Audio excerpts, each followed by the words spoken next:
साम्राज्य सामान्यांचा असामान्य।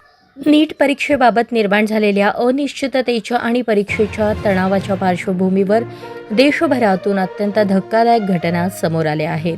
नीट परीक्षा रद्द झाल्याने आतापर्यंत 3 विद्यार्थ्यांनी आत्महत्या केल्याची माहिती समोर आली आहे। दिल्ली, राजस्थान आणि गोवा येथील 3 विद्यार्थ्यांनी आत्महत्या केल्याची माहिती समोर आली आहे।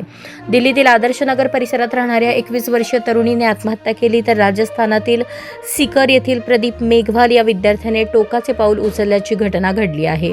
याशिवाय गोव्यातील एका विद्यार्थ्यानेही आत्महत्या केल्याचे समोर आले आहे। या घटनांमुळे नीट परीक्षेच्या तणावाच्या विद्यार्थ्यांवरती किती गंभीर परिणाम होत आहे याबाबत चिंता व्यक्त केली जात आहे।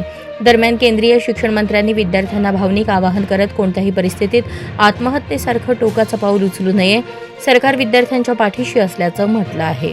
विद्यार्थी आणि पालकांनी मानसिक तणावाच्या काळात समुपदेशनाचा आधार घ्यावा असं आवाहनही करण्यात येत आहे। यापूर्वी देखील विविध परीक्षेचे पेपर फुटल्यामुळे परीक्षा रद्द झाल्या होत्या, मात्र अशा प्रकारे कोणीही पाऊल उचलले नसल्याची माहिती समोर आली नाही। मात्र नीट सारखी परीक्षा रद्द झाल्याने 3 विद्यार्थ्यांनी आत्महत्या केल्याने चिंता व्यक्त केली जात आहे। दरम्यान या आत्महत्येला जबाबदार कोण असा सवाल उपस्थित झाला आहे।